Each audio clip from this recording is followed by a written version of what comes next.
দানের রক্ত ভিন রাজ্যে পাচার, 5টি ব্লাড ব্যাংকের বিরুদ্ধে অভিযোগ দায়ের হলো। এই 5টি ব্লাড ব্যাংকের বিরুদ্ধে থানায় থানায় স্বাস্থ্য দপ্তরের তরফে নালিশ জানানো হলো। আমি আরো বিস্তারিত এই নিয়ে জানবো, সরাসরি কথা বলবো। সন্দীপ সরকার আমাদের প্রতিনিধি রয়েছেন ফোন লাইনে। সন্দীপ, এইটা আমি তোমার থেকে জানতে চাইছি, কোন কোন ব্লাড ব্যাংকের বিরুদ্ধে কোন কোন থানায় কি মর্মে স্বাস্থ্য দপ্তর অভিযোগ দায়ের করলো? দেখো শুভ্রজিৎ, চারটে ব্লাড ব্যাংকের বিরুদ্ধে অভিযোগ দায়ের হয়েছে এবং 4টি থানাতে অভিযোগ দায়ের হয়েছে। পঞ্চম যে অভিযোগটির কথা বলা হচ্ছে, সেই পঞ্চম অভিযোগটি আগেই দায়ের হয়েছিল।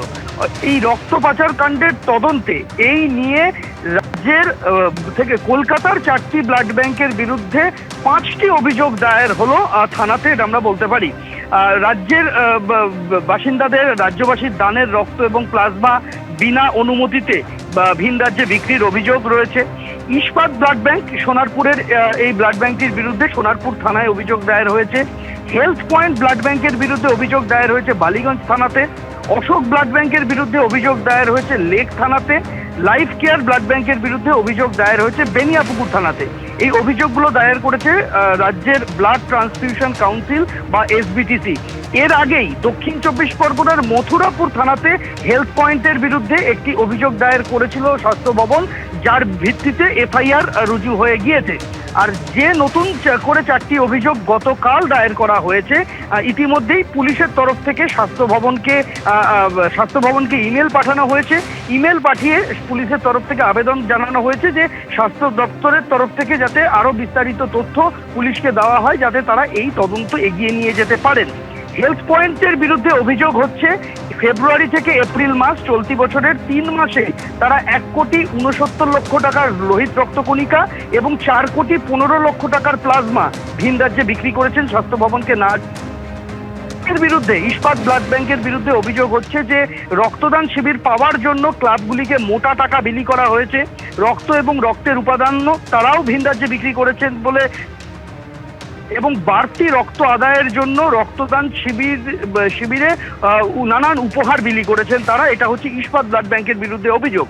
লাইফ কেয়ার ব্লাড ব্যাংকের বিরুদ্ধে অভিযোগ হচ্ছে একই, রাজ্য এবং কেন্দ্রীয় নিয়ামক সংস্থাকে অন্ধকারে রেখে অন্য রাজ্যে রক্ত এবং প্লাজমা বিক্রি এবং চিকিৎসক, নার্স, টেকনিক্যাল স্টাফ ছাড়া রক্তদান শিবির আয়োজন করার।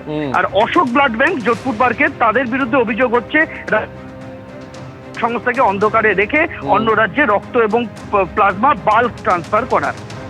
ধন্যবাদ সন্দীপ। পরের খবরে আসবো, কলকাতায় মিড ডে মিলের দায়িত্বে ইসকন, আলাদা করে ডিমের ব্যবস্থা করবে রাজ্য সরকার। আজ এই ঘোষণা করেছেন রাজ্যের মুখ্যমন্ত্রী। 1 আগস্ট থেকে কলকাতার স্কুলে মিড ডে মিলের দায়িত্বে ইসকন, পড়ুয়াদের জন্য আলাদা করে করা হবে ডিমের ব্যবস্থা। মিড ডে মিলে বৈষম্য দূর করেছে রাজ্য সরকার, জানাচ্ছেন রাজ্যের মুখ্যমন্ত্রী। মিড ডে মিলের কর্মসূচি, এই কর্মসূচিকে কেন্দ্র করে যে বৈষম্য ছিল আমরা দূর করেছি। হাই স্কুল এবং আপার প্রাইমারিতে মিড ডে মিলের বরাদ্দ ছিল 10 টাকা, প্রাইমারিতে ছিল 6 টাকা 78। আমরা প্রাইমারির ক্ষেত্রে 10 টাকা করেছি। রাজ্য সরকার বাকি অর্থ প্রদান করবে এবং 1 আগস্ট থেকে এটা কার্যকর করা হবে।